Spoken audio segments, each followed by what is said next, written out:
அன்னை பர்னிச்சர்ஸ், அன்னை திருமண சீர்வரிசை பொருட்கள், டிவி, ஃபிரிட்ஜ், வாஷிங் மெஷின் உள்ளிட்ட 200க்கும் மேற்பட்ட பொருட்கள் அடங்கிய திருமண சீர்வரிசை ரூபாய் 99,000 மட்டுமே. தமிழகம் முழுவதும் இலவச டோர் டெலிவரி. தொடர்புக்கு 7550144440 9345044044. நிம்மதி ப்ராப்பர்ட்டி மேனேஜ்மெண்ட். கான்டாக்ட் 7667008999. இந்த தற்கொலை கூட்டத்தினுடைய ஒரு ரெப்ரசன்டேட்டிவ் தான் நான் அந்த பையன் சொல்றான். ஆனா அருள்மொழி அம்மா என்ன பண்றாங்கன்னா, நீங்க தற்கொலை கூட்டம் கிடையாது, நீங்க அரசியல் தெரிஞ்சவர் அப்படிங்கிறாங்க. அப்போ நீங்க இப்ப அந்த விஜயனுடைய பின்னாடி இருக்கக்கூடிய எல்லாரையும் கூப்பிட்டு வச்சு யாருக்கெல்லாம் அரசியல் தெரியுதோ நீங்க வேற, நீங்களாம் மட்டும் தற்கொலை நீங்க பிரிச்சு சொல்ல போறாங்களா அப்படிங்கிறது நமக்கு தெரியல. இவர்கள் ஏற்றிருக்கக்கூடிய தத்துவத்தை ஆதரித்தால் மட்டும்தான் அறிவாளி, அறிவுஜீவி என்று சொல்லக்கூடிய ஒரு கூட்டத்தை உருவாக்கி வச்சிருக்கிறாங்க. அதுவே முதல்ல ஒரு மோசடித்தனமான ஒரு மனோபாவமா இல்லையா? நீங்க சொல்லுங்க. அதாவது சொந்த புத்தி வேணா, பெரியார் தந்த புத்தி போதும் இப்படின்னு பேசுறது. தேசிய கல்விக் கொள்கையை அடியொட்டு இவர்கள் மாநில கல்விக் கொள்கையை வடிவமைச்சுக்கிட்டு இருக்கிறாங்க. இவர்கள் பாஜகவினுடைய அடிவருடியாக மாறி இருக்கிறார்கள் அப்படிங்கிற விமர்சனத்தை தொடர்ச்சியாக மூத்த பத்திரிகையாளர் சாவித்திரி கண்ணன் ஆதாரபூர்வமா வச்சிருக்கிறாரு. ஆனா இவர்களிடம் அதுக்கான பதில் கிடையாது. விஜயை டார்கெட் பண்றதுக்கு நீங்க எடுக்கிற ஆயுதம்லாம் முனைமொழுங்கிய கத்தி எடுத்துக்கிட்டு இருக்கீங்க. ஏன்னா இவங்க இத்தனை நாளா கையில வச்சுக்கிட்டு இருக்கிற திராவிடத்தையும் பெரியாரையும் இன்னொரு ஆள் கையில எடுக்கிறாரு அப்படின்னும் போது ஆக்சுவலா நீங்க பாராட்ட வேண்டியது தானே. ஏன் நீங்க அப்ப வெறுக்கிறீங்க, ஏன் எதிர்க்கிறீங்க? அப்போ உங்களுக்கு தத்துவத்தின் மீதோ தலைவர்கள் மீதோ இருக்கிற பார்வையை தாண்டி அதை ஏற்கனவே பேசிக்கிட்டு இருக்கக்கூடிய எக்ஸிஸ்டிங் பார்ட்டிஸுக்கு ஆபத்து வந்துருமோ அப்படிங்கிற ஒரு நோக்கம் தான் உங்கள்கிட்ட தெரியுது. இங்க இருக்கிறவனுக்கு எதுவும் தெரியாம இருக்குது, திமுக தெரியாம இருக்கு. ஏன்னா நீங்க கடத்தல உங்கள் கொள்கையை, உங்கள் கோட்பாட்டை, உங்கள் தத்துவத்தை நீங்க உங்களுடைய அடுத்த சந்ததியினருக்கு நீங்க கடத்தாம விட்டுருக்கீங்க. அதன் வெளிப்பாடு தான் விஜய் இவ்வளவு பேர் கூட்டம் கூடுது. நீங்களே ஒருத்தரை அடுத்த கட்ட வாரிசா கூட்டு வரணும்னா அவர் திரையில போய் பிரபலப்படுத்தினாதான் உண்டுன்னு திரையில போய் பிரபலப்படுத்துனீங்க. மரியாதைக்குரிய இன்றைய துணை முதலமைச்சர் ஐயா உதயநிதி ஸ்டாலின் அவர்களை திரையில பிரபலப்படுத்துறீங்க. திரையில கொஞ்சம் ட்ரை பண்ணாரு, அவரு ப்ரொடியூசரா இருந்தாரு. அதன் பிறகு கட்சிக்கே நான் கூட்டிட்டு வர மாட்டேன்னு ஐயா முதலமைச்சர் மு க ஸ்டாலின் இன்றைக்கு இருக்கிறவர் அன்றைக்கு சொன்னாரு. அப்புறம் கூட்டிட்டு வந்தாரு. இப்ப ஒரு டெபுட்டி சிஎம் இருக்கிறாரு. ஏன்னா திராவிடர் கழகத்தினுடைய ஆசிரியர் மரியாதைக்குரிய வீரமணி விடுதலை 4/8 என்ன எழுதுறாரு? நாயுடுங்கிறது சாதி பெயர் அல்ல, புதிய அரிய வகை கண்டுபிடிச்ச இன்னொரு புதிய விஞ்ஞானியை ஐயா மாறி இருக்கிறார். நீங்க யாரை பயன்படுத்துறீங்க? விஜய்க்கு எதிராக யாரை பயன்படுத்துறீங்க? சிவகார்த்திகேயனை பயன்படுத்திக்கிட்டு இருக்கீங்க. விஜய்க்கு எதிராக ஜனநாயகன் வருதா, எப்பா பரசக்தியை போடுப்பா அப்படின்னு சொல்றீங்க. சிவகார்த்திகேயன் படத்தை போட சொல்றீங்க. நீ என்ன பண்ணிட்டீங்க? இவனுக்கு தான் தேவையே இல்லை. இவனுக்கு என்னமா தேவை? மது தேவை, இன்னைக்கு அப்டேட்டடா ட்ரக்ஸ் தேவை, அதுக்கு கொஞ்சம் கூடுதலா பணம் தேவை. ஓட்டுக்கு பணம், மது இதெல்லாம் கொடுத்து இவங்களை கரெக்ட் பண்ணலாம் நீங்க நினைச்சீங்க. அதை பண்ணிக்கிட்டு இருக்கீங்க தொடர்ச்சியா. அதன் விளைவு தானமா இன்னைக்கு எப்படி இருக்கு? அதன் விளைவாகத்தானே இன்னைக்கு மாறி போய் நிக்கிறான். என்ன வரலாறு கற்றுக் கொடுத்துருக்கீங்க நீங்க? உங்கள்கிட்ட இருக்கிற திரைங்கிற ஆயுதத்தை பயன்படுத்தி நீங்க ஒண்ணு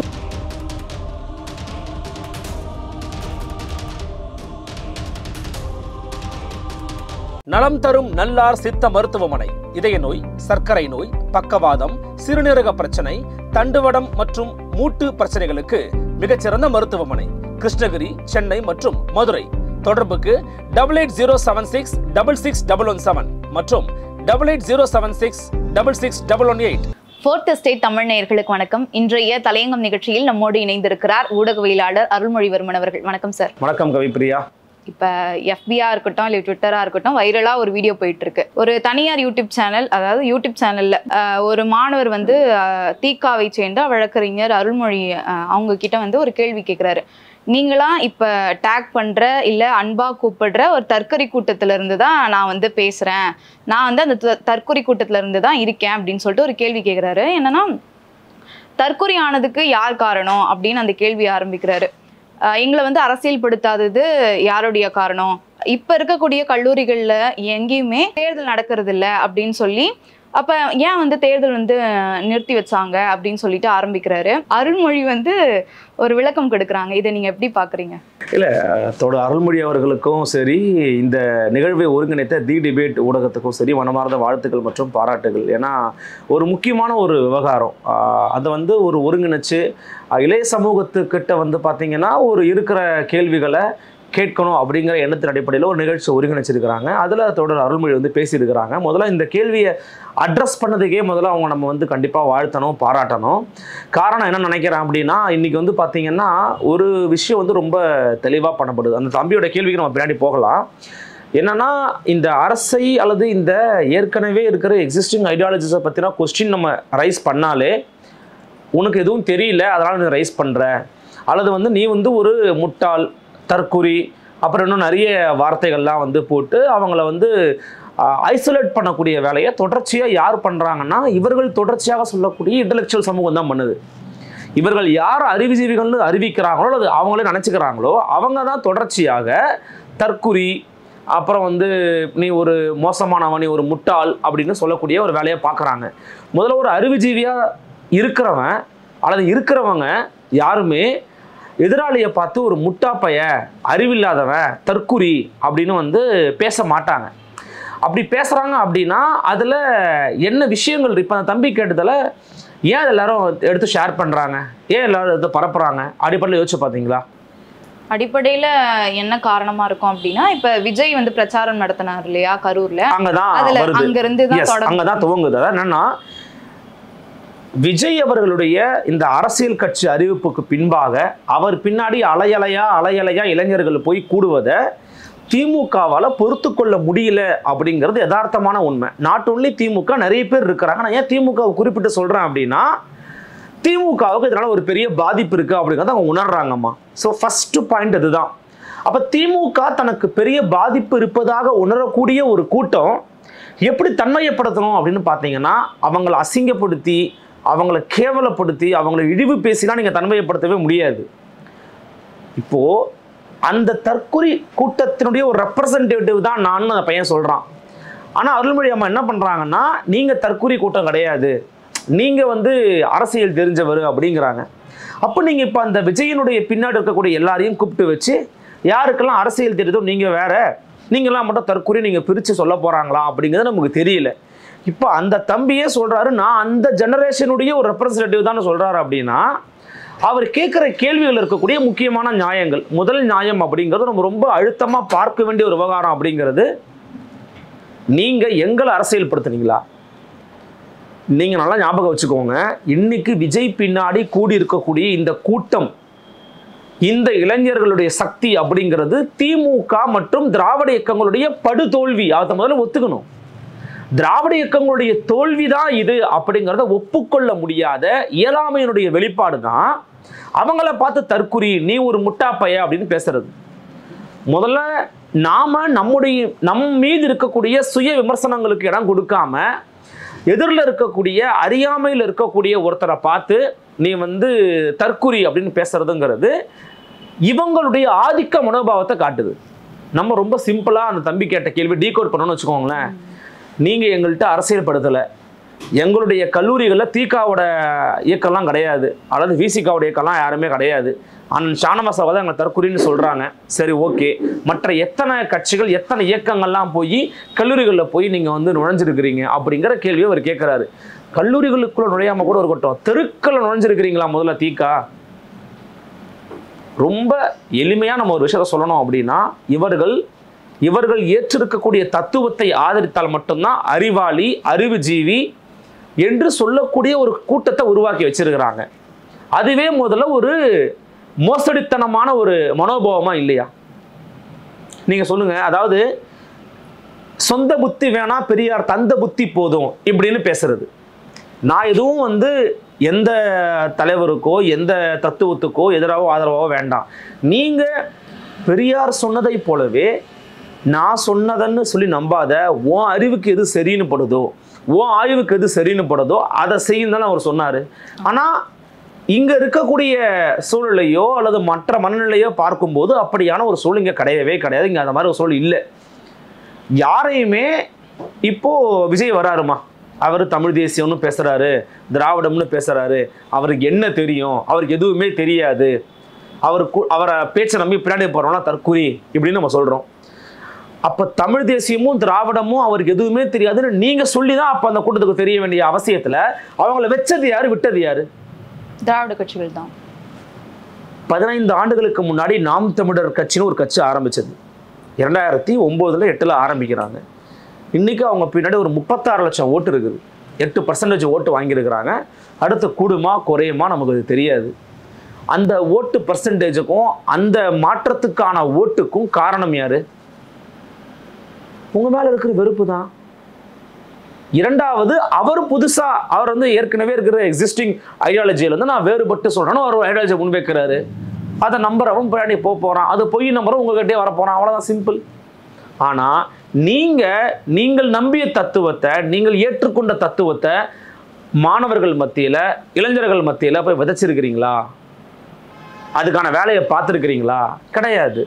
மாறாக அதற்கு எதிரான வேலைகள் எல்லாத்தையுமே ரொம்ப வீரியமா பார்க்குறீங்க, ரொம்ப சீரும் சிறப்புமா பார்க்குறீங்க. அண்மையில் நடைபெற்ற 2 நிகழ்வுகள் இதற்கு மிகச்சிறந்த உதாரணங்கள். இதுலயே நமக்கு தெரியும் இவர்கள் எவ்வளவு பெரிய மோசடிக்காரர்கள் அப்படின்னு. இவர்கள்லாம் நான் வந்து அருள்மொழி அம்மாவையோ மற்றவர்களையோ சொல்லலை, இவங்களை வந்து கார்னர் பண்ணி, நான் திரும்பவும் சொல்றேன், விஜய் மேல விமர்சனம் இருக்கா? விமர்சனம் இருக்கு. தாவேகா மேல விமர்சனம் இருக்கா? விமர்சனம் இருக்கு. அந்த தொண்டர்கள் மேல விமர்சனம் இருக்கா? விமர்சனம் இருக்கு. அதெல்லாம் வேற, அது வேற. நீங்க ஒருத்தனை உரையாடலுக்கு கூப்பிடும் போதே முட்டாப்பையில வரன்னு கூப்பிடக்கூடாது. நீ அறிவாளியா அப்படிங்கிற கேள்வி அடுத்த கேட்க வேண்டியதா வரும். இப்போ நம்ம என்ன கேட்குறோம், நீங்க அவர் சொல்லக்கூடிய தத்துவம், அவர் சொல்லக்கூடிய விஷயங்கள் எல்லாமே ரொம்ப பிழையா இருக்கு, தவறா இருக்குன்னு எடுத்து சொல்ல இடத்துல தான் நீங்க இருக்கிறீங்க. அப்போ நீங்க ஒரு ஜெனரேஷன் கேப்பே மிஸ் பண்ணிருக்கிறீங்க. 2 சம்பவத்தை நான் குறிப்பிட விரும்புகிறேன். ஒன்று, இவர்கள் கல்வியில் சிறந்த தமிழ்நாடு அப்படின்னு நடத்திய ஒரு நிகழ்ச்சி நீங்க பாத்தீங்களா? யாரெல்லாமா கூப்பிட்டு இருந்தாங்க? அந்த நிகழ்ச்சியோட தீம் என்னம்மா?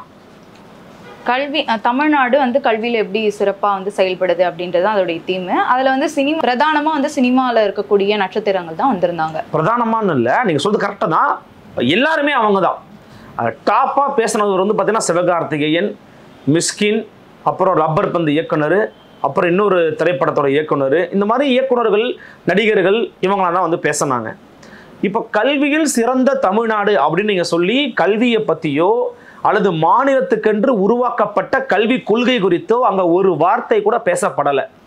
ஒரு வார்த்தை கூட பேசப்படலை. தேசிய கல்விக் கொள்கையை அடியொட்டு இவர்கள் மாநில கல்விக் கொள்கையை வடிவமைச்சுக்கிட்டு இருக்கிறாங்க. இவர்கள் பாஜகவினுடைய அடிவருடியாக மாறி இருக்கிறார்கள் அப்படிங்கிற விமர்சனத்தை தொடர்ச்சியாக மூத்த பத்திரிகையாளர் சாவித்திரி கண்ணன் ஆதாரபூர்வமா வச்சிருக்கிறாரு. ஆனால் இவர்களிடம் அதற்கான பதில் கிடையாது. இப்போ பதில் இல்லாத காரணமா 4 திட்டத்தை கையில் எடுத்துக்கிட்டு வந்து கண்ணீர் விட்டபடி பதிவுகள் போடுவதற்கு ஆட்களை நியமிச்சு அதை ஒரு விளம்பரத்துக்கான ஒரு நிகழ்ச்சியா மாத்தினாங்க. ரொம்ப எளிமை. நீங்க 1000 ரூபாய் கொடுக்குறீங்க பெண் குழந்தைகளுக்கு, 1000 ரூபாய் கொடுக்குறீங்க ஆண் குழந்தைகளுக்கு. அதாவது அரசு பள்ளி மாணவர்களுக்கா, ஆண்களுக்கு 1000, பெண்களுக்கு 1000. தமிழ் புதல்வன், புதுமை பெண், காலை சிற்றுண்டி, வேற என்ன செஞ்சிருக்கிறீங்க? அப்ப இதை பிராண்ட் பண்றதுக்கான ஒரு நிகழ்ச்சி உங்களுக்கு வேணும். இன்னொன்னு, விஜயை டார்கெட் பண்றதுக்கு நீங்க எடுக்கிற ஆயுதம்லாம் முனைமொழுங்கிய கத்தி எடுத்துக்கிட்டு இருக்கீங்க. ஏன்னா இவங்க இத்தனை நாளா கையில வச்சுக்கிட்டு இருக்கிற திராவிடத்தையும் பெரியாரையும் இன்னொரு ஆள் வந்து கையில வைக்கிறாரு, எடுக்கிறாரு அப்படின்னும் போது ஆக்சுவலா நீங்க பாராட்ட வேண்டியது தானே. ஏன் நீங்க அப்ப வெறுக்கிறீங்க, ஏன் எதிர்க்கிறீங்க? அப்போ உங்களுக்கு தத்துவத்தின் மீதோ தலைவர்கள் மீதோ இருக்கிற பார்வையை தாண்டி அதை ஏற்கனவே பேசிக்கிட்டு இருக்கக்கூடிய எக்ஸிஸ்டிங் பார்ட்டிஸுக்கு ஆபத்து வந்துருமோ அப்படிங்கிற ஒரு நோக்கம் தான் உங்கள்கிட்ட தெரியுது. அது தப்பு சரி அப்படிங்கிறத நீங்க விவாதம் பண்ணவே நீங்க தயாரா இல்லை. அவர் சரியா இருந்தா ஏத்துக்கிறன்ற மனநிலைக்கே நீங்க முதல்ல போகல. அது இல்லை, அப்பனா உங்க பிரச்சனைங்கிறது வேற. அப்ப உங்க பிரச்சனை அப்படிங்கிறது விஜயால யாருக்கு பாதிப்பு ஏற்படுமோ அந்த பாதிப்பு ஏற்படக்கூடிய இடத்துக்கு அரணா நீங்க நிற்க விரும்புறீங்க. ஆனா அவங்க தான் இந்த சொசைட்டில இன்னுமே அதிகமான பாதிப்புகளை உருவாக்கிட்டு வரான். ஆனா இந்த கரூர் சம்பவம் வந்து முட்டாள்தனமான கூட்டம் தான் விஜய் பக்கத்துல இருக்கு அப்படின்றது தான் நமக்கு வலியுறுத்தி இருக்கிறது. இல்ல, நம்ம வந்து நான் திரும்பவும் சொல்றேன், அந்த கூட்டத்தில் இருக்கக்கூடிய பெரும்பாலானோருக்கு அரசியல் தெரியுமான்னு கேட்டீங்கன்னா தெரியாம கூட இருக்கலாம், நான் ஒத்துக்கிறேன். இப்போ நான் என்ன சொல்றேன், திமுகல கூட்டம் கூடுது பாத்தீங்களா, எல்லாருக்கும் அரசியல் தெரியுமா? நீங்க சொல்லுங்க. நீங்களும் நானும் வாங்க அறிவாலயத்துக்கு போவோம். அறிவாலயத்தில் இருக்கிற எல்லாருக்குமே திராவிடம்னா என்ன, பெரியார்னா என்ன, அம்பேத்கர்னா என்ன, மார்க்ஸ்னா எல்லாமே தெரியுமா? திமுகவில் இருக்கிற அடிமட்ட தொண்டன் ஒருத்தனை கூப்பிட்டோம், பிசிகால இருக்கிற ஒருத்தனை கூப்பிட்டோம், கேட்டு பாருங்க. இல்லை நாம் தமிழர் கட்சி கூப்பிட்டு கேட்டு பாருங்க, போட்டி வச்சு பாருங்க, பார்ப்போம்.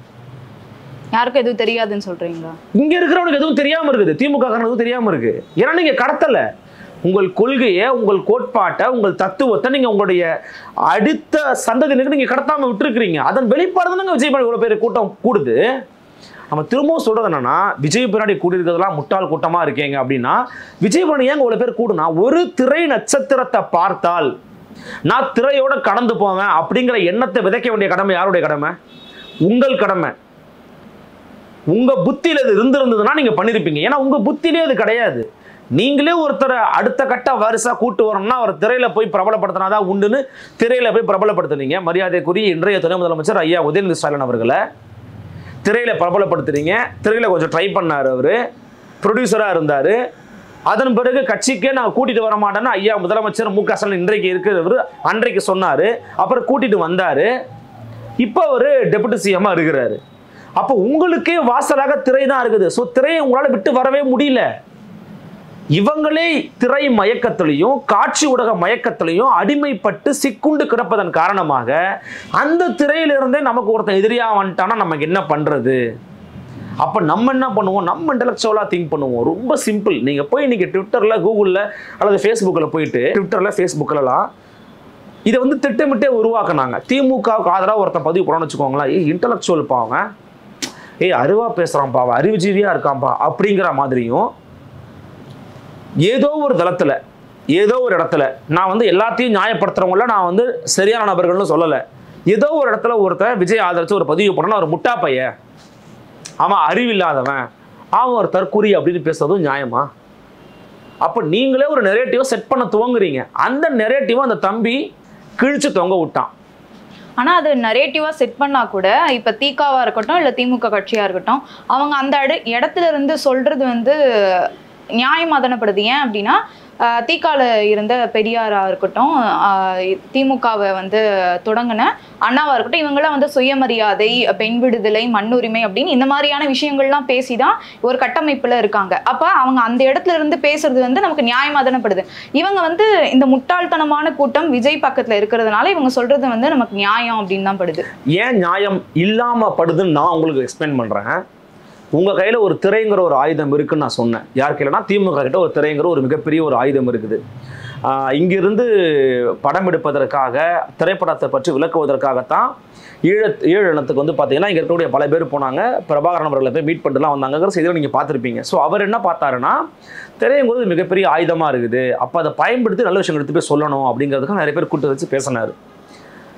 நீங்க உங்களிடம் கைக்குள் அடங்கிய திரைங்கிற ஆயுதத்தை பற்றி நீங்க என்ன பண்ணிருக்கிறீங்க?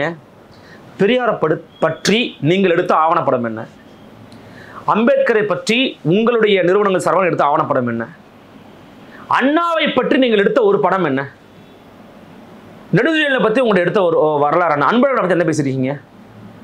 உங்களுடைய ஊடகத்துல நீங்க ராமாயணம் தானங்க போட்டுக்கிட்டு இருக்கீங்க, மகாபாரதம் தானே போட்டுக்கிட்டு இருக்கீங்க. திருமுருகன் இதை பத்தி மிக அதிகமான இடங்களை பல முறை பேசியிருக்கிறாரு. ராஜீவ்காந்தி வந்து ஓகே, அது ரொம்ப அப்பார்ட் ஃப்ரமா போயிடும், அதை நான் பேச விரும்பல. அயோத்தி பிரச்சனை கொழுந்து விட்டு எரிகிற அந்த காரணங்களுக்கெல்லாம் ஏதோ ஒரு மூல காரணமா ராஜீவ்காந்தி தான் இருந்திருக்கிறாரு. அதே மாதிரிதான் இன்னைக்கு கொழுந்து விட்டு எரியுது, எல்லாரும் இப்படி போறாங்களே, வேற இடத்துக்கு போறாங்களேன்னா, நீங்க பண்ணாத வேலையை, நீங்க செய்யாத வேலையை, நீங்க விட்டு, நீங்க சோம்பேறித்தனமா பட்டு இந்த சமூகத்தை பத்தி அக்கறை இல்லாம மதுவை கொடுத்து, போதையை கொடுத்து, பணத்தை கொடுத்து இந்த ஓட்டுகளை வாங்கிடலாம்னு நினைச்சுக்கிட்டு இருந்த நேரத்தில் உங்க இடத்துல இருந்தே உங்க ஆயுதத்தை வச்சு ஒருத்தன் வரான் அப்படின்ன உடனே நீங்க பதற்றப்படுறீங்க, பயப்படுறீங்க. அப்போ உங்களுக்கு என்ன பண்றதுன்னு தெரியல. ஐயோ ஐயோ என்ன பண்றது? அப்ப திட்டு, அடி, துவம்சம் பண்ணு. நீங்க என்ன சொல்லலாம்? தப்பா இருக்குது, ரொம்ப தவறா போயிட்டீங்க, அப்படிலாம் மக்கள் போகக்கூடாது அப்படின்னு உங்களால் திரை மயக்கத்திலேருந்தே அவனை வெளியே கொண்டு வர முடியலன்னா நீ என்ன 50 ஆண்டு கால திராவிட இயக்கம்? என்ன 50 கால திராவிட இயக்கம்? நீங்க கேட்டீங்க, நியாயமாக தானங்க படுது அவங்க சொல்றது அப்படின்னு. அவங்களுடைய இன்றைய இந்த பேச்சுக்கான காரணம் என்ன? இப்போ அருள்மொழி அம்மா சொல்றாங்க, என்ன சொன்னாங்க அந்த அந்த அந்த ஊடக சந்திப்பில் என்ன சொல்றாங்க அருள்மொழி அம்மா? ஆமா நீங்க சொல்றது சரிதான், இந்த மாதிரி நடத்தணும், எலெக்ஷன் நடத்தணும். ஏன் நடத்தல? ஏன் அப்படின்னா கல்லூரிக்குள்ள அரசியல் கட்சிகள் வந்து ஒரு அதையே சரிப்படுத்த முடியல. ஏன் சரிப்படுத்த முடியல உங்களால? இது காரணங்கள் அல்ல, காரணங்கள் தேவையற்றது. சொல்யூஷன் என்ன அப்படிங்கறதான் பிரச்சனை. சொல்யூஷனுக்கு வாங்க. ஏன் நடத்தப்படலை? சரி, அப்படி எலெக்ஷன் நடத்தினாதான் உங்களால் அரசியல் மையப்படுத்த முடியுமானா நீங்க என்ன அப்புறம் இயக்கம் வச்சிருக்கிறீங்க, இயக்கம் கட்டுறீங்க?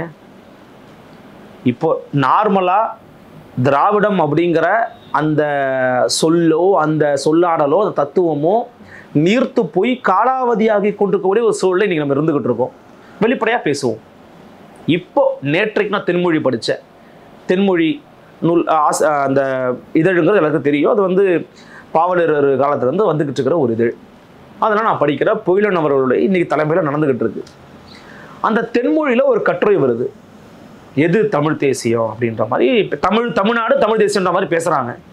நான் தத்துவத்தை சார்ந்து இதை பேசலை, விஜயை ஒட்டி தான் அந்த கட்டுரையெல்லாம் இடம்பெற்றிருக்குது பொதுவாக. அதில் அவர் சொல்கிறாரு, இன்னைக்கு தேதியில் நீங்கள் அந்த யங்ஸ்டர்கிட்ட போய் திராவிடம்னா என்ன நீங்கள் என்ன பதில் சொல்லுவீங்க? அந்த யங்ஸ்டரே கேட்குறாரு, திராவிடம்னா என்ன சொல்லுங்கன்னு கேட்டால் என்ன பதில் சொல்லுவீங்க? இது வரைக்கும் திராவிடத்துக்கு 1,00,000க்கும் அதிகமாக விளக்கம் கொடுத்துட்டாங்க. நிலம், இனம், மொழி, நாடு, சமூக நீதி, வெறும் சொல்லு, கருத்தியல் என்னவோ கொடுத்துட்டாங்க. சரி, நீங்க அடிப்படையில் உண்மையிலேயே அது சாதி ஒழிப்புக்கான கருத்தியல் தான், ஆரியத்துக்கு எதிர் திராவிடம் நீங்க சொல்றீங்க அப்படின்னா, இப்போ இன்னொரு சம்பவத்தை, 2 சம்பவம் சம்பவத்தில் இன்னொரு சம்பவத்தை நான் குறிப்பிட்டு சொல்றேன். கோவை அவிநாசி மேம்பாலத்துக்கு ஜிடி நாயுடுன்னு பேர் வைக்கிறீங்க. அதே நாளில் அதுக்கு முந்தின நாளோ எல்லா சாதி பேரும் நீக்கிறோங்க அப்படின்னு ஒரு அறிவிப்பு விடுறீங்க. முன்னுக்கு பின் முரணான அறிவிப்புகளை வெளியிட்டு சாதி ஒழிப்பு வேலையை சாதி ஒழிப்பு என்ற போர்வையில் செய்து கொண்டிருப்பதுதான் திராவிடத்தினுடைய லட்சணமான அந்த பையன் கேட்டானா உங்க முகத்தை எங்க போய் வைப்பீங்க? ஏன்னா திராவிடர் கழகத்தினுடைய ஆசிரியர் மரியாதைக்குரிய வீரமணி விடுதலை 4/8 என்ன எழுதுறாரு? நாயுடுங்கிறது சாதி பெயர் அல்ல, புதிய அரிய வகை கண்டுபிடிச்சு ஒரு இன்னொரு புதிய விஞ்ஞானியா ஐயா மாறி இருக்கிறார். ஐயா ஒரு புதிய திராவிட விஞ்ஞானியா மாறி இருக்கிறாங்க. அது எப்படி நாயுடுங்கிறது சாதி பெயரெல்லாம் அது என்ன பேர்? அது அவங்களுடைய வம்சாவழியினரே அவர்களுடைய மகன்களே போட்டுக்கொள்ளாத நாயுடுங்கிற சாதி பெயரை போட்டுக்கொள்ள தூண்டுகிறது என்றால் திராவிடம் சாதித்து கிழித்தது என்னங்கிற கேள்வியை அவன் கட்டாயமா உங்களை பார்த்து கேட்பான். அப்ப என்ன அர்த்தம்? கொள்கை வழி நடக்காத ஒரு கூட்டத்தை உருவாக்கி கொள்கையை கொண்டு சென்று பரப்பாத ஒரு மோசடித்தனமான கூட்டத்தை உருவாக்கி விட்டு இன்னைக்கு ஒரு நடிகரை ஒரு கட்சி ஆரம்பிச்சாரு பிறகு பின்னாடி போனானா அவன் எல்லாரையும் அசிங்கமா வசப்பாடுறது மோசமா பேசுறது அப்படிங்கிறது நீங்க பேசக்கூடாது. ஏன்னா உங்களுக்கு தகுதி கிடையாது. ஏன்னா அதுக்கான காரணமே நீங்க தான்.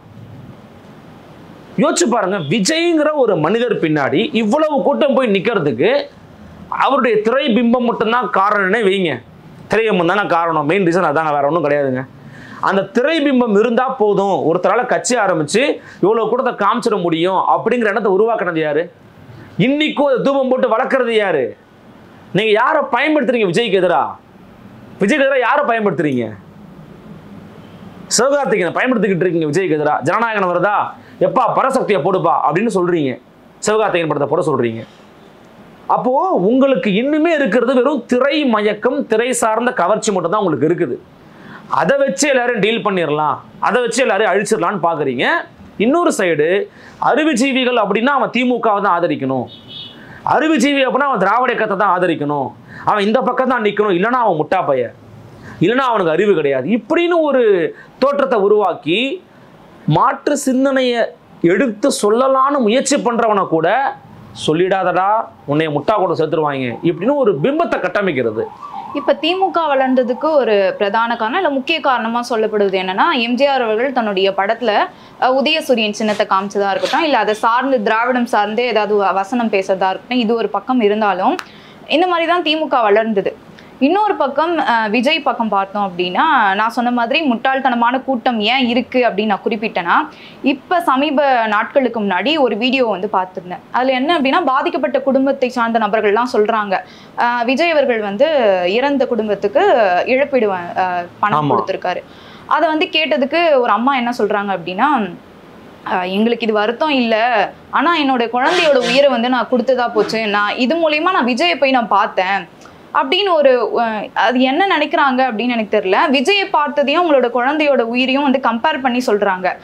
அப்ப எப்படி இதை நான் பார்க்க இதை நமக்கு பார்க்கும்போதே கேட்கும்போதே வந்து மனசுக்குள்ளலாம் அவ்வளவு வலியும் அழுத்தமும் ரணமும் உருவாகுது. நம்ம என்ன நினைச்சோம்னா, எனக்கும் அந்த 41 குடும்பத்துக்கும் சம்மந்தம் கிடையாது, உங்களுக்கும் சம்மந்தம் கிடையாது. ஆனால் நம்ம இந்த விஷயத்தை கேள்விப்பட்ட மறுநொடி நான் வெளில போயிருந்தா வந்து ஊடகத்தில் பார்க்கும்போதே நமக்கு வந்து கண்ணீர் வந்துச்சு. காரணம் என்னன்னா, நாம இந்த கூட்டத்தில் போய் செத்து போயிட்டானே அப்படிங்கிற நமக்கு ஒரு எண்ணம். இந்த கூட்டத்தை வந்து தொலைக்காட்சியிலேயே பார்த்துருக்கலாமே, வேற எதாச்சும் பார்த்துருக்கலாமே, ஏன் போனால் அதுவும் குழந்தை செத்து போச்சுங்கிற எண்ணம் நமக்கு இருக்கு. ஆனால் அந்த பாதிக்கப்பட்டவங்களுடைய மனநிலை அப்படிங்கிறது என்ன, அதில் ஒரு அம்மாவோட மனநிலை, அது எல்லாரோட மனநிலை அப்படின்னு நான் சொல்லலை, அந்த மாதிரி நமக்கு தெரியவும் தெரியாது. அதில் ஒரு அம்மாவோட மனநிலை இப்படி இருக்குது அப்படின்னா, இந்த அம்மா வந்து ஒரு சாம்பிள், இந்த அம்மா வந்து ஒரு உதாரணம். அப்போ இந்த அம்மாக்களை போன்ற நபர்களை உருவாக்குனது யாரு? அதுக்கும் திராவிட கட்சி தான். அதை பற்றி ஏன் பேச மறுக்கிறீங்க?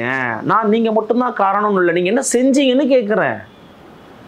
மது ஊற்றி டாஸ்மாக் கடையை வந்து தாலி அறுத்ததை தவிர நீங்க என்ன வேற பண்ணிருக்கிறீங்கன்னு கேட்குறேன். பெண்கள் மத்தியில் உங்களுக்கு என்ன ஆதரவு இருக்கு?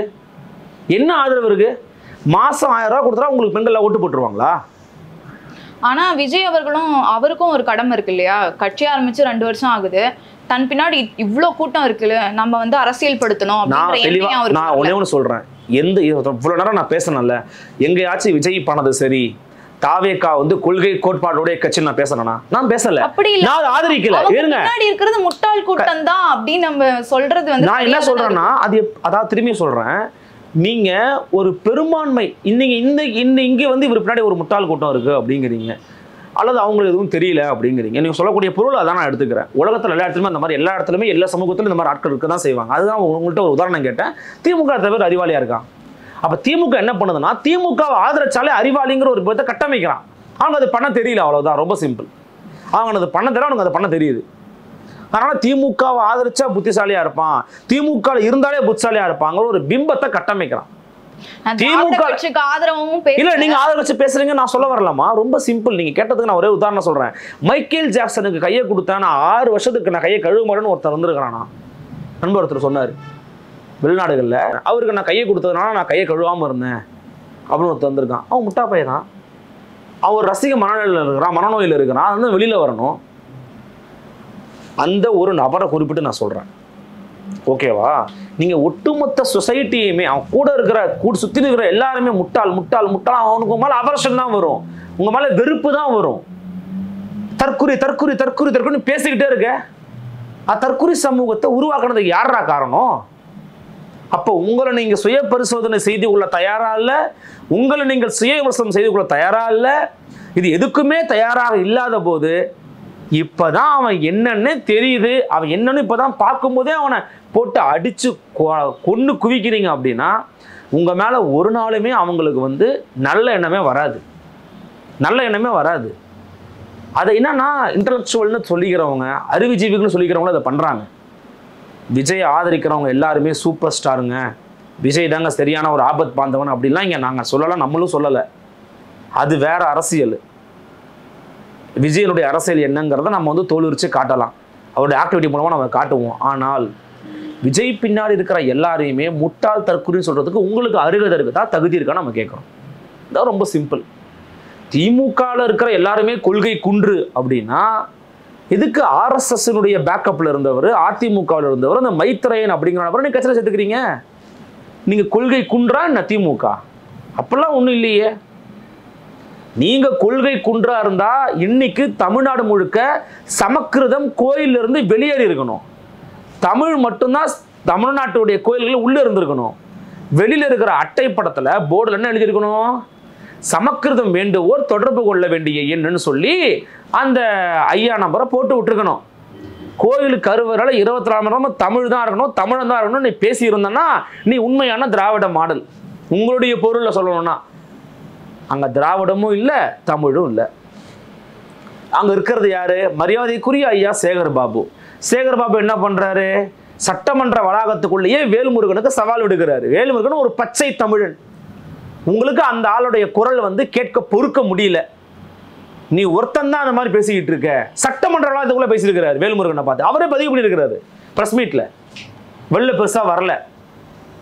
நீ ஒருத்தன் தான் பேசிக்கிட்டு இருக்கிற தமிழ் தமிழ்னு சட்டமன்றத்துக்குள்ள வந்துட்டு யார் யாங்க தமிழ் கேட்டா? அப்ப என்ன, உங்க மண்டைக்குள்ள இருக்கிறது தமிழுக்காகவும் தமிழர்களுக்காகவும் மொழி இன உணர்வுக்காகவும் நிக்கணுங்கிற எண்ணம் அறவே இல்லை, துளி கூட இல்லை. அது இல்லாததன் காரணமாக நீ என்ன பண்ணிட்டீங்க, இவனுக்கு தான் தேவையே இல்லை. இவனுக்கு என்னமா தேவை? மது தேவை, இன்னைக்கு அப்டேட்டடா ட்ரக்ஸ் தேவை, அதுக்கு கொஞ்சம் கூடுதலா பணம் தேவை. ஓட்டுக்கு பணம், மது, இதெல்லாம் கொடுத்து உங்களை கரெக்ட் பண்ணலாம் நீங்க நினைச்சீங்க. அதை பண்ணிக்கிட்டு இருக்கீங்க தொடர்ச்சியா. அதன் விளைவு தானமா இன்னைக்கு எப்படி இருக்கு? அதன் விளைவாகத்தானே இன்னைக்கு மாறி போய் நிற்கிறான். என்ன வரலாறு கற்றுக் கொடுத்துருக்கிறீங்க நீங்க? உங்கள்கிட்ட இருக்கிற திரைங்கிற ஆயுதத்தை பயன்படுத்தி நீங்க ஒண்ணுமே பண்ணலையே. அதான் நம்ம திரும்ப திரும்ப கேட்டுக்கிட்டு இருக்கோம். கமர்ஷியல் ஆஸ்பெக்டுக்காக சின்னவன் எவனோ ஒருத்தன் போலாம், யாரோ ஒருத்தன் எதுவுமே முடியாதவன் அதை பண்ணலாம். ஒரு விஜய் டிவிக்காரங்க பண்றாங்க, அதெல்லாம் அவங்க தனியார் பண்ணிட்டு போகலாம். நீங்க தான் உங்க கையில் மிகப்பெரிய ஆயுதம் வச்சிருக்கீங்க. கவர்மெண்ட்டுங்கிற ஒரு சிஸ்டமே உங்கள்கிட்ட இருக்குது. என்ன பண்ணீங்க? பைசன் பார்த்துட்டு ரிவ்யூ போகிறதுக்கு உங்களுக்கு டைம் இருக்கு, மற்ற படத்தை பார்த்துட்டு ரிவ்யூ போகிறதுக்கு உங்களுக்கு டைம் இருக்குது. ஆனால் நீங்க என்ன வேலை பார்த்தீங்க? நீங்க என்ன காவியத்தை எடுத்துருக்கிறீங்க? ஒன்றும் கிடையாது. அப்போ அடிப்படையில் உங்கள்கிட்ட இருக்கக்கூடிய கொள்கையவே உங்களால் சேர்த்து கொண்டு போய் சேர்ப்பதற்கான துணிவில்லை. அதற்கான வேலையை நீங்க பண்ணலை. ஏன்னா உங்களுக்கு பண்ண தெரியல. எவன் இன்னைக்கு போய் இதெல்லாம் கேட்டுக்கிட்டு இருக்க போறான்? யாருக்கு திராவிடம்னா புரிய போகுது? நமக்குள்ளேயே 10,000 டிஃபரன்சஸ் இருக்குது. அதை கொண்டு போய் சேர்க்கறது இல்லை. நம்ம இதுக்கு போய் சொல்லிக்கிட்டுன்னு விட்டுடுறீங்க. ஒருவேளை விஜய் வந்து அரசியல் களத்துல வராம ரஜினி அவர்கள் வரேன்னு சொன்னாரு, அப்புறம் வந்து பின்வாங்கிட்டாரு. விஜய் இருக்கிற இடத்துல ரஜினி இருந்திருந்தா இந்த மாதிரி தற்கொலை கூட்டம் தான் அவர் பின்னாடி இருக்கு சொல்லியிருப்பாங்க. டெஃபினட்டா சொல்லியிருப்பாங்க. இவங்களுக்கு வந்து ஆட்கள் தான் வேற, கூட்டத்தை பார்த்தா இவனுக்கு பயம். இப்போ இந்த கூட்டம் அதிகமாக உருவாயிருச்சு, இந்த கூட்டத்தை எப்படி நம்ம வந்து தன்மையப்படுத்தலாம் நீங்கள் யோசிக்கணுமே ஒழிய கூட்டத்தை திட்டிக்கிட்டே இருக்கக்கூடாது. ஏதோ இன்னைக்கோ ஒரு கோவத்தில் 2 வார்த்தை பேசினா புரிஞ்சுக்கலாம். வார்த்தைக்கு வார்த்தை நான் அந்த காணொலியிலையும் பார்த்தேன், மற்ற இடங்கள்லையும் பார்க்குறேன். தற்கூரி தற்கூரி தற்கூரி தற்கூரின்னு பேசி, தற்கூரினா முதல்ல என்ன அர்த்தம்? அது யாரை குறிக்க பயன்படுத்தின சொல்லு? அந்த வரலாறுல யாருக்குமே தெரியாதா? திரும்ப திரும்ப அவனை பார்த்து பேசிக்கிட்டே இருக்கிறீங்க நீங்கள். அப்படி சொல்வதன் காரணமாக உங்கள் மீது பாசம் வராத மறு பதிலீடாக உங்கள் மீது வெறுப்பு தான் வரும். என்னை பார்த்து அசிங்கமாக பேசிக்கிட்டே இருக்கிறான் அவன், ஒரு வெறுப்பு தான் வரும். அப்போ நாளைக்கு பிஜேபி கூட விஜய் போனால் கூட அதை ஆதரிக்க தான் செய்வான். நம்ம அசிங்கப்படுத்தினால போட்டண்டா, நான் மண்ணம் போட்டண்டா. அப்போ அவனை அந்த மாதிரி நினைக்க வச்சது நீ தானே, அவன் எண்ணத்தை உருவாக்குறது நீங்கள் தானே. நிரந்தரம் என்று ஒன்று இல்லைங்கிறது தானே உங்களோட அடிப்படை கோட்பாடாக இருக்கணும். மாற்றம் ஒன்றே மாறாதது தானே. எப்படி இவ்வளவு நாளா உங்களுடைய இயக்கத்துக்கு மரியாதைக்குரிய ஆசிரியர் வீரமணி தலைவராகவே இருக்கிறாரு? ஏன் அதை பத்தி யாராலும் கேட்க முடியல? வாரிசு அப்படிங்கிறது பிரச்சனை கிடையாது, தத்துவம் கொள்கை கோட்பாடு தான் பிரச்சனை அப்படின்னு சொல்றாங்க. கொள்கை கோட்பாடுக்கு எதிரானதாகவே வாரிசு இருக்குது. நம்பிக்கை உள்ளவர்களுக்கு தீபாவளி வாழ்த்துக்கள், இதான் உங்க கொள்கையா, கோட்பாடா, தத்துவமா, கொள்கை குன்றா? நம்பிக்கை உள்ளவர்களுக்கு கோகுலாஷ்டமி வாழ்த்துக்கள். நெல்சன் சூப்பரா கேட்டாரு. நம்பிக்கை உள்ளவர்கள் கோகுலாஷ்டமி வாழ்த்துக்கள் சொல்லுங்க. சனாதனத்தின் மீது நம்பிக்கை உள்ளவனுக்கு, நம்பிக்கை உள்ள சனாதனவாதிகளுக்கு சனாதன தின வாழ்த்துக்கள் சொல்லுங்க. இதை பத்தி ஒருத்தன் பேசியிருப்பானா? ஏன்னா பேச மாட்டேன். ஏன்னா உன் வாய்க்குள்ள அவனுக்கு என்ன வந்து தேவையோ அதை கொடுத்துட்டான். ஆனா அண்ணா அவர்களே ஒன்றே குலம் ஒருவனை தெய்வம் தானே சொல்லியிருக்காரு. சரி, கடவுள் மறுப்பு எதுவுமே இல்ல. கடவுள் மறுப்பு நீங்க சொல்ல தேவையில்ல. உங்க தீபாவளி சொல்ல சொன்னாங்களா? கடவுள் மறுப்புக்கும் தீபாவளிக்கும் சம்மந்தமே கிடையாது. சரி, அப்படி இல்லைன்னா காலத்துக்கு ஏத்த மாதிரி இல்ல, காலத்துக்கு ஏற்ற என்ன மாத்தன, எப்ப மாத்துற? இப்படி வாங்க. அப்பனா நான் என்ன பண்றேன்னா, விஜய் முன்னாடி ஒரு பெரிய க்ரௌடு போயிருச்சு, அப்ப அதை இழுக்கணும்னா நம்ம இறங்குவோம்னு இறங்குற. பிஜேபி வந்து இந்துத்துவா பேசுது, அப்ப நம்ம அது இறங்குதான் நம்மளும் இறங்கிடுவோம் அப்படின்னு இறங்குற. ஆக மொத்தம் உன் கொள்கை உறுதியா இல்லை. முத்தமிழ் முருகன் மாநாடு போட்டீங்கல்ல, எதுக்காக போட்டீங்க? எல் முருகன் முருகனுக்கு வேலை நடத்துறாரு, அதனால நீ போட்ட. வேற என்ன காரணம்? தமிழ் தேசியம் பேசுறவங்க முருகனை முப்பாட்டன்னு சொல்றாங்க, அப்ப அவங்க பின்னாடி ஒரு கிரௌடு உருவாகுது, அப்ப நாமளும் பேசுவோம். வேற என்ன உங்கள்கிட்ட இருக்குது? வேற எதுவுமே கிடையாது. அப்ப நீங்க என்னன்னா, திராவிடம் அப்படின்னு பேசுறவங்க, பெரியார் அப்படின்னு பேசுறவங்க, இந்த கூட்டத்துக்குள்ள இருக்கிறவங்க மட்டும்தான் அறிவாளி, இந்த கூட்டத்தின் மீது சின்ன விமர்சன கணைகளை தொடுப்பவர்கள் கூட முட்டாள் கூட்டம், தற்குறி கூட்டம், அறிவிலி கூட்டம். இவங்க நம்மளை மட்டும், அதாவது இந்த மாதிரி விஜய் ரசிகர்களை மட்டும் இல்லை, இவங்க கம்யூனிஸ்டுகளே குற்றம் சொல்லுவாங்க. மரியாதைக்குரிய அண்ணன் கொளத்தூர் மணி அவர்கள் ஐயா ஜீவானந்தத்தை அந்த காலத்து சீமான்னு பேசியிருக்கிறாரு. அது ஒரு மிகப்பெரிய விமர்சனத்துக்கு உள்ளாகி இருக்கிறது. ஏன்னா அவர் தான் கேட்டார், ஈரோட்டு பாதை சரியான ஒரு புத்தகத்தை போட்டார். அது ஐயா பெரியார் மீதான விமர்சனங்களை முன்வைக்கக்கூடிய ஒரு புத்தகம், சிந்தனை கூட கிடைக்கும். இப்போ அந்த புத்தகம் வந்து இப்போ ரீசெண்டாக கொஞ்சம் ட்ரெண்ட் ஆகிட்டு இருக்கு போல தெரியுது. நிறைய பேர் எடுத்து படிக்க ஆரம்பிக்கிறாங்க, நிறைய பேர் ஷேர் பண்ணுறாங்க. ஐயா பெரியார் அவர்களை திரும்பவும் சொல்கிறேன், அவருடைய சாதி ஒழிப்பு, அவருடைய தீண்டாமை ஒழிப்புலாம் நம்ம ஆதரிக்கிறோம். அதெல்லாம் யாரும் மாற்றுக்கிறதே கிடையாது. அதற்காக அவரால் என்ன முடியுமோ பண்ணியிருக்கிறாரு. அட் த சேம் டைம் அவர் மீதும் சில விமர்சனங்கள் இருக்கு. அவருடைய காலகட்டத்தில் அவர் செஞ்சிருந்தாலுமே கூட அது கொஞ்சம் முரண்பாடுகளாக இருக்குது. அது சரியா படலை, மொழி குறித்த அவர் பார்வை சரியில்லை, அவருடைய அப்ரோச் டுவர்ட்ஸ் த பீப்புள் சரியில்லாமல் இருக்குது. ஒருத்தர் கருத்து சொன்னால் இவனை ஏற்றுக்க இல்லை, அதுக்காக ஒருத்தனை போட்டு அடிக்கிறது என்ன அர்த்தம்? நான் ரெண்டு எக்ஸ்ட்ரீமும் தப்புன்னு தான் நான் சொல்லுவேன். அதே மாதிரி இப்போது விஜய் ஆதரித்து பேசுகிறோன்னு வச்சுக்கோங்களேன். விஜய் ஆதரித்து யாரோ ஒரு பையன் பேசுகிறான் அப்படின்னா நீங்கள் விஜய் மீது விமர்சனங்களை வைக்கலாம், தப்பே கிடையாது. விஜய் வந்து கூட்டத்துக்கு வராமல் இப்போ வரைக்கும் அந்த மக்களை பார்க்காம இருக்கிறது, அவருடைய தெளிவற்ற பேச்சு, இதெல்லாம் விமர்சனம் பண்ணுங்க, தப்பு இல்லை. விஜயை விமர்சனம் பண்ணுங்க.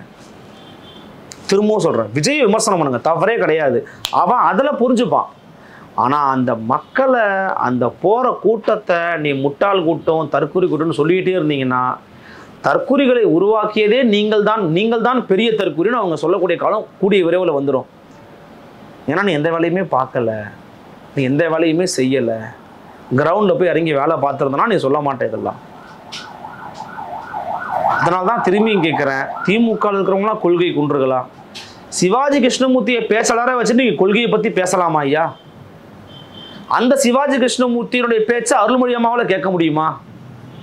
அந்த சிவாஜி கிருஷ்ணமூர்த்தியினுடைய பேச்சை கனிமொழி அம்மையாரால் கேட்க முடியுமா? கனிமொழி அம்மையார் நேற்று கூட சொல்லியிருக்கிறாங்க, மற்ற எந்த ஸ்டேட்டுக்கு போனாலும் பேருக்கு பின்னாடி சாதி இருக்கும், தமிழ்நாட்டை தான் சாதி இல்லைன்னு எல்லாருக்குமே தெரியும். தமிழர்களுக்கு வந்து இயல்பிலேயே சாதி போட்டுக்கிற பழக்கம் கிடையாது, இடையே வந்த சாதி தான் அது. பல முறை நம்ம பேசியிருக்கிறோம். அதை தொடர்ச்சியாக பின்பற்றிட்டு வரவங்க தமிழர்கள். இடை வந்ததை யார் வந்து நிறுத்தினது?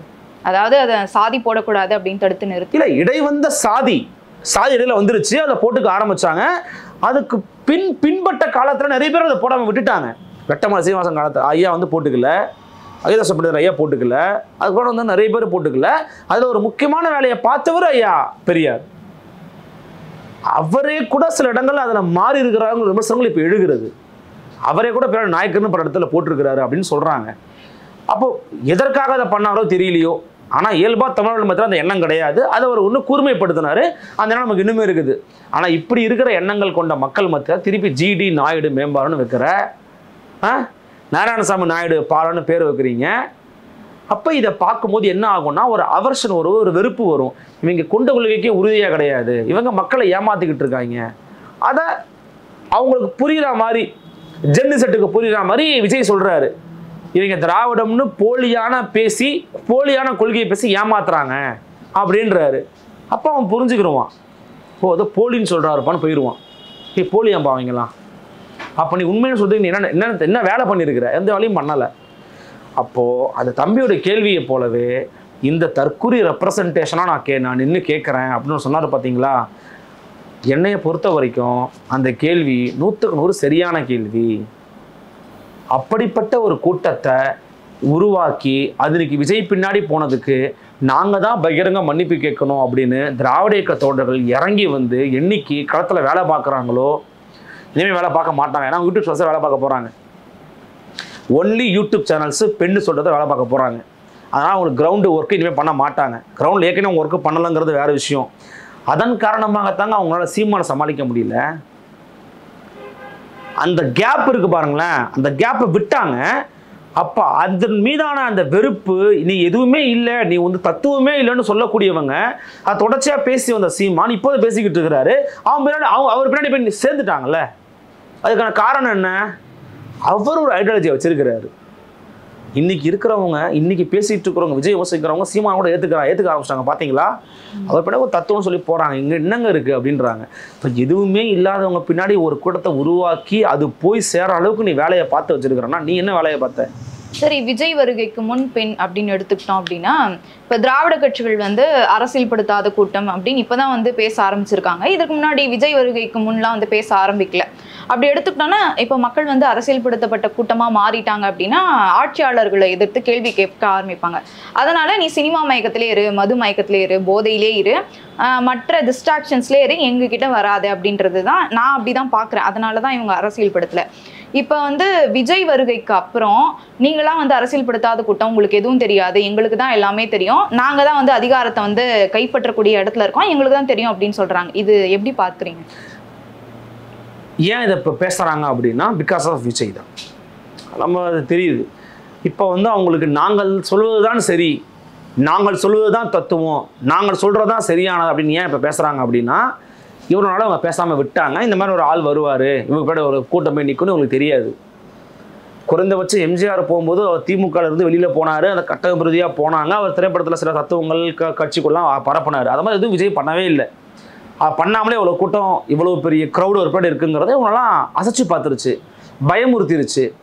அப்போ வேறு வழி இல்லாமல் இவங்க என்ன பண்ணுறாங்க, நீ என்கிட்ட வந்து உட்காரு, உரையாடலுக்கு வா அப்படின்னு கூப்பிட்றதை விட்டுட்டு, முட்டாப்பையில இங்கே வா, தற்குறி இங்கே வா அப்படின்னு கூப்பிட்றான். இது வந்து ஒரு கேவலமான ஒரு ஆதிக்க மனநிலை. அந்த ஆதிக்க மனநிலை இவங்க பேசுறதன் காரணமாகத்தான் இன்றைக்கி உங்கள் தத்துவங்கள் காலாவதியாகி கொண்டிருக்கிறது. தென்மொழியில் வந்ததை பற்றி நான் முழுசாக சொன்னான்னு தெரியல, ஐ திங்க் ஸோ நான் டைவர்ட் ஆகிட்டேன். அதில் போட்டிருந்தாங்க, அதில் அந்த ஐயா கட்டுரையாளர் எழுதுகிறாரு, திராவிடர் அப்படிங்கிறது இன்றைய சூழலில் தமிழ்நாட்டுக்கு ஒப்பில்லாததாக மாறிவிட்டது. வருங்காலம் அப்படிங்கிறது தமிழ் தேசத்தவர்களாக இயங்க வேண்டும் அப்படிங்கிறது நம்முடைய கருத்தாக இருக்கிறது. தமிழ்நாட்டில் நெடுங்காலமாக வசிக்கக்கூடிய எல்லோருமே தமிழ் தேசத்தவர்கள் தான். நீங்கள் ஒரு மாற்று மொழி பேசக்கூடிய நபராக இருந்தாலும் தமிழ்நாட்டில் இருந்தால் தமிழ் தேசத்தவர் தான். நீங்கள் தமிழ்நாட்டில் இன்றைக்கி 11 விழுக்காடு அவங்க இருக்கிறதா சொல்கிறாங்க, மிச்சபடி இருக்கிற எல்லாருமே தமிழர்கள் தான். அப்போது எதிர்காலம் வருங்காலங்கிறது தமிழ் தேசியம் அப்படிங்கிறத வருங்காலமாக இருக்க முடியும். அந்த கட்டுரை முடிகிறது.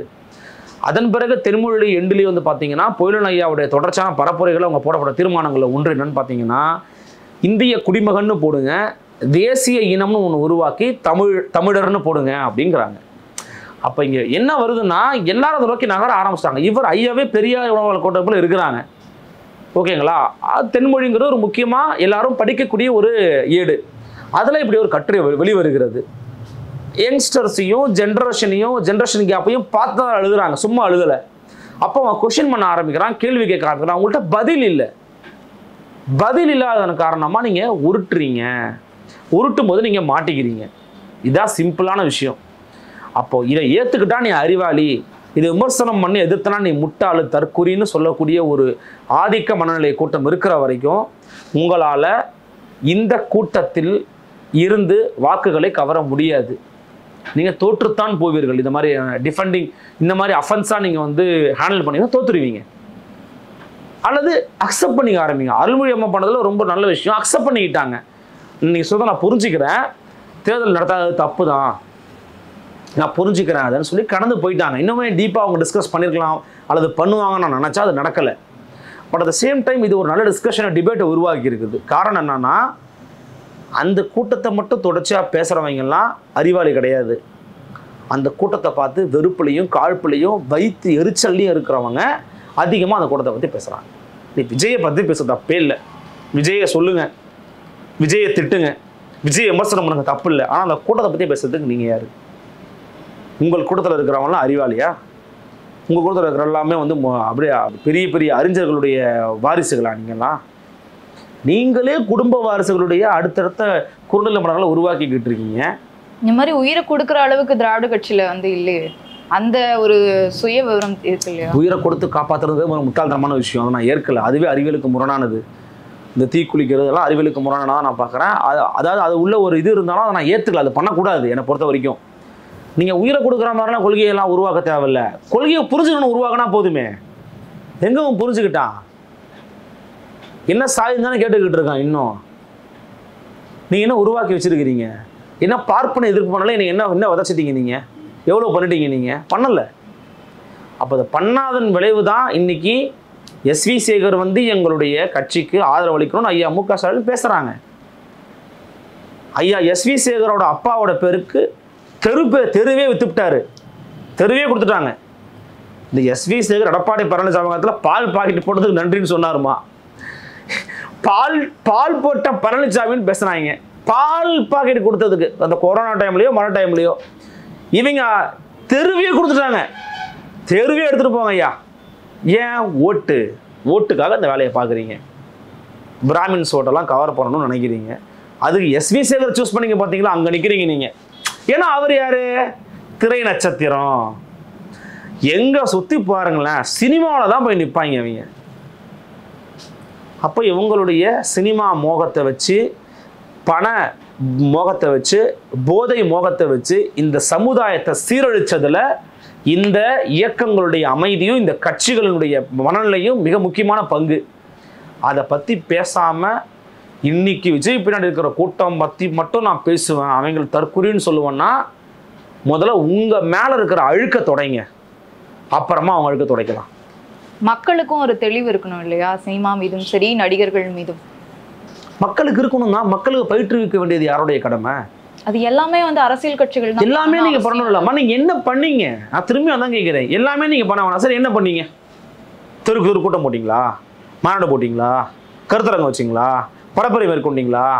முக்கியமந்திரியில் போய் உட்காந்தீங்களா? திரை பிரச்சாரம் பண்ணீங்களா? என்ன பண்ணீங்க?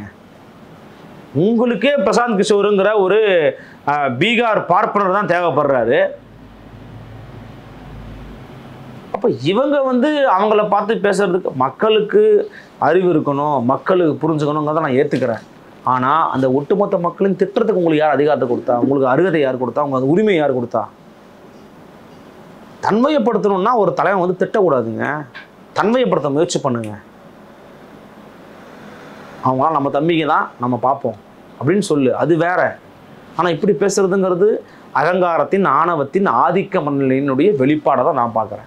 பல்வேறு கருத்துக்களை பகிர்ந்தமைக்கு நன்றி. மிக்க நன்றி.